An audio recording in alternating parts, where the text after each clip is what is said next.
Hello friends, welcome to our channel. आज की video में हम नियंत्रण तथा समन्वय के बारे में बात करने वाले हैं। Control and coordination. अब देखिए, हम पहले समन्वय के बारे में पढ़ते हैं।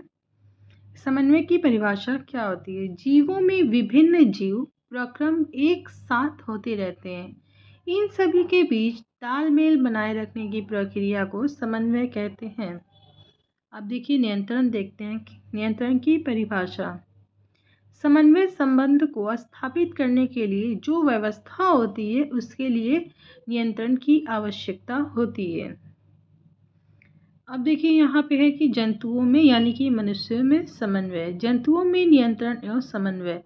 जंतुओं में नियंत्रण एवं समन्वय की प्रक्रिया मुख्य दो तंत्रों द्वारा संपन्न होती है: तंत्रिका तंत्र और अंतःस्रावित। अब देखिए, control and coordination two types के होते हैं, जंतुओं में यानी कि मनुष्यों में और पादपों में।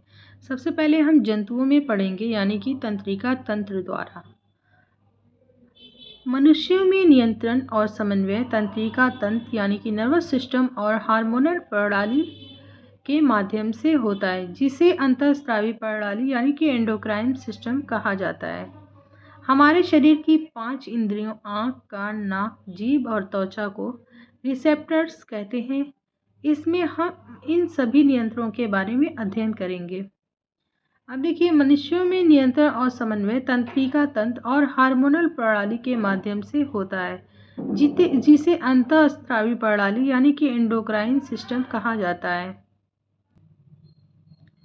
सभी रिसेप्टर्स संवेदी तंत्रिकाओं यानी कि सेंसरी नर्वस के माध्यम से रीढ़ की हड्डी और मस्तिष्क को विद्युत तरंगों के रूप में संदेश भेज सकते हैं। नसों के अन्य प्रकार को मोटर तंत्रिका यानी कि मोटर नर्वस कहा जाता है, जो कि मस्तिष्क और प्रभावोत्पादक करने के लिए रीढ़ की हड्डी को प्रतिक्रिया पहुंचाता है। प्रेरक शरीर का वह हिस्सा है जो तंत्रिका तंत्र से भेजे गए निर्देशों के अनुसार एक उत्तेजना की प्रतिक्रिया देता है। मांसपेशियों और ग्रंथियों शरीर के एफेक्टर्स है। अब देखिए, यहाँ पे है मानव तंत्रिका द्वारा यानी कि भाग एवं कार्य इसके। अब देखिए, पहले मानव तंत्रिका तंत्र द्वारा। तंत्रिका तंत्र हमारे शरीर की गतिविधियों का समन्वय है। यह सब हमारे व्यवहार, सोच और कार्य को नियंत्रित करता है।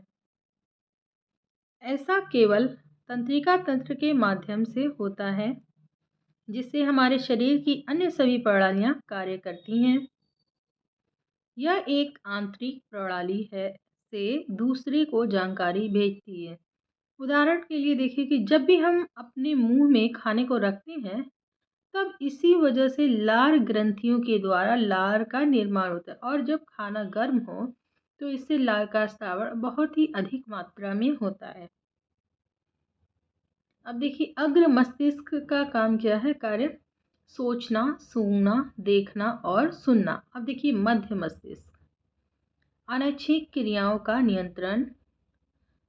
पश मस्तिष्क। देखिए, पश मस्तिष्क में 3 टाइप्स के आ रहे हैं: अनुमस्तिष्क, मेडुला और पॉन्स। अब देखिए, अनुमस्तिष्क के बारे में बात करें। शरीर की संस्थिति तथा संतुलन बनाना, ऐच्छिक क्रियाओं की परिशुद्धि, उदाहरण दर्द उठाना। मेडुला में देखिए, अनैच्छिक कार्यों का नियंत्रण, जैसे कि रक्तचाप, दमन आदि। अब देखिए, पॉन्स के बारे में। अनैच्छिक क्रियाओं का नियंत्रण करता है, जैसे कि श्वसन का नियंत्रण। पहला हमारा हो गया मस्तिष्क। अब देखिए, दूसरा हमारा है स्पाइनल कॉर्ड, यानी कि हिंदी में इसको बोलते हैं मेरुरज्जु। अब देखिए, मस्तिष्क के बाद बेलनाकार संरचना होती है इसका कार्य देखिए, सूचनाओं को प्राप्त करना तथा इनका समाकलन करना। सेकंड हमारी पॉइंट हो जाएगी प्रतिवर्ती चाप क्रियाओं का नियंत्रण। अब देखिए, तंत्रिकाएं। तंत्रिका तंत्र की इकाई न्यूरॉन्स होती है।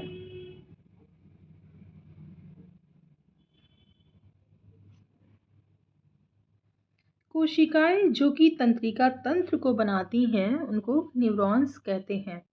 न्यूरॉन शरीर में सबसे बड़ा सेल है। अब देखिए क्वेश्चन हमारा ये पूछ सकता है कि शरीर का हमारे बॉडी का सबसे बड़ा सेल कौन है, तो न्यूरॉन्स हमारे तंत्रिका तंत्र का सबसे बड़ा सेल है। न्यूरॉन की संरचना ऐसी है कि यह जल्दी से शरीर में संदेशों को ले जा सकती है। यह संदेश विद्युत के तरंगों या तंत्रिका आवेग के रूप में होता है।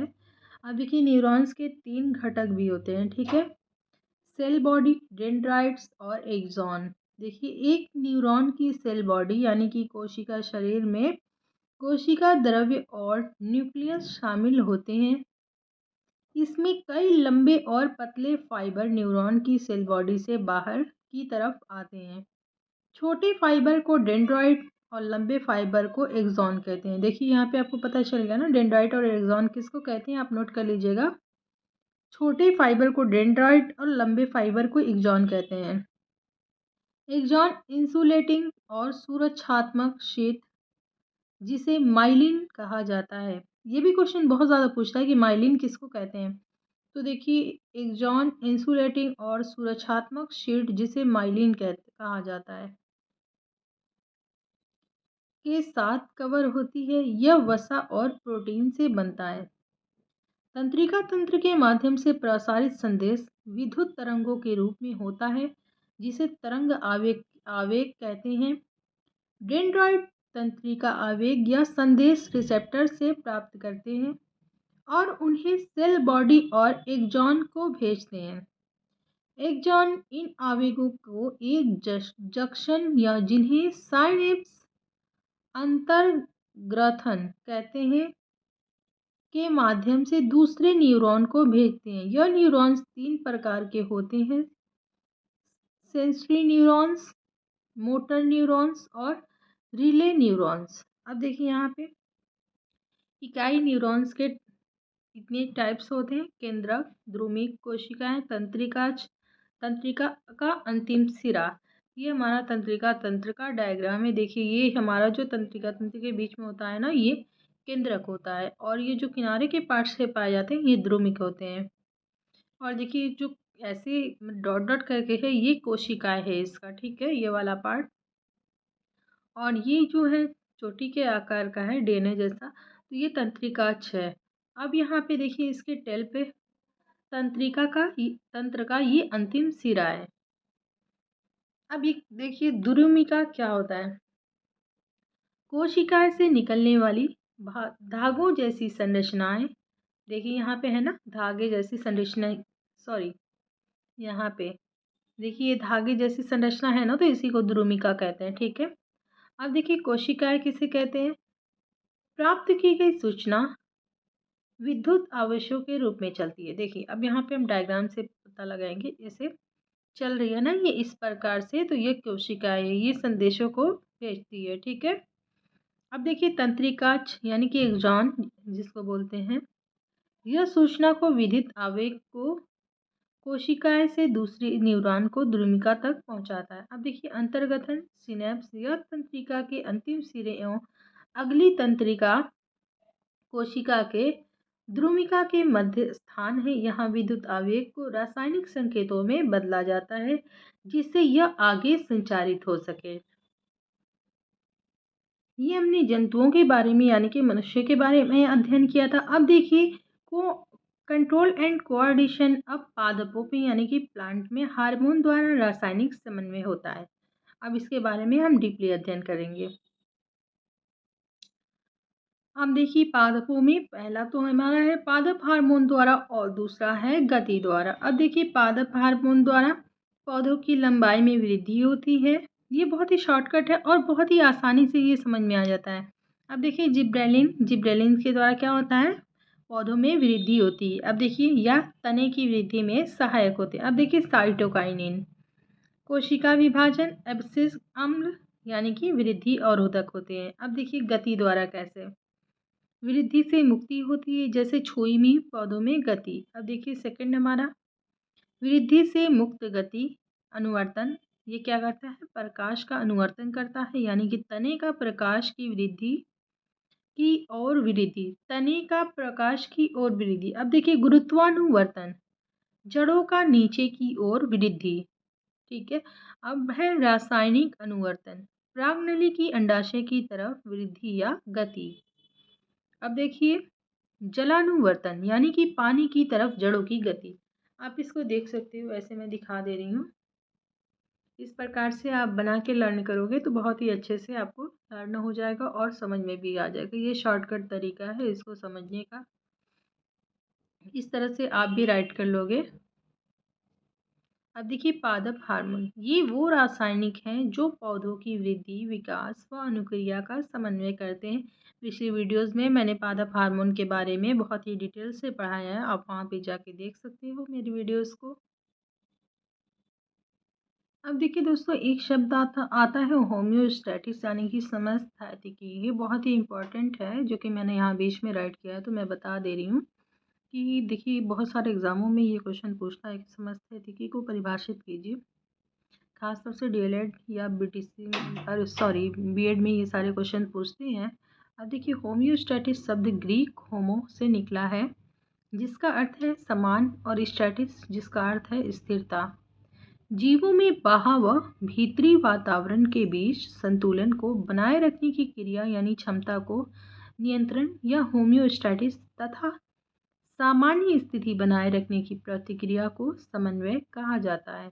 अब देखिए होम्योस्टैटिस जो शब्द है वो पहली बार 1932 में अमेरिकी साइकोलॉजिस्ट वॉल्टर ब्रैडफोर्ड तोप द्वारा पेश किया गया था। अब देखिए हम बात कर रहे थे कोऑर्डिनेशन की, तो ये कोऑर्डिनेशन टू टाइप्स से भी होते हैं, unicellular coordination and multicellular coordination. अब देखिए एक कोशिकीय जंतुओं में समन्वय यानी कि कोऑर्डिनेशन इन यूनिसेल्युलर एनिमल्स। सरल जीवों जैसे अमीबा में समन्वय व नियंत्रण की विशेष आवश्यकता नहीं होती है, क्योंकि इनमें कोशिकांग के ही आवश्यक समन्वय कर लेते हैं। अब देखिए बहुकोशिकीय जंतुओं में समन्वय यानी कि कोऑर्डिनेशन इन मल्टीसेल्युलर एनिमल्स। सभी बहुकोशिकीय जंतुओं को विभिन्न अंगों में अलग अलग प्रकार की जैव रासायनिक क्रियाएं और भौतिक स्तर पर होती हैं। तंत्रिका तंत्र एवं अंतःस्रावी तंत्र अपने अपने ढंग से इन क्रियाओं का निगमन करते रहते हैं, यानी कि सभी एक तरह से नहीं, अपने अपने ढंग से अपनी अपनी क्रियाओं का समन्वय करते हैं और विभिन्न अंगों के कार्यों में समन्वय बनाए रखते हैं। इसमें जंतु उद्दीपन स्रोत से दूर भागता है, जैसे कि अधिक ताप व विद्युत से। रासायनिक समन्वय एवं नियंत्रण, केमिकल कोऑर्डिनेशन एंड कंट्रोल। सभी जीवों में जैविक क्रियाएं होती हैं। इसी गुण के कारण जीवधारी अपने बाह्य तथा आंतरिक वातावरणों में होने वाले परिवर्तनों को जान पाते हैं और उनके प्रति अपनी प्रतिक्रिया दर्शाते हैं। वातावरण में होने वाले परिवर्तनों और उद्दीपन के प्रति दिखाई गई प्रतिक्रिया को अनुक्रिया रिस्पॉन्स कहते हैं। जंतुओं में रासायनिक समन्वयन। बहुकोशिकीय जंतुओं में जटिलता बढ़ाने के साथ साथ विभिन्न अंगों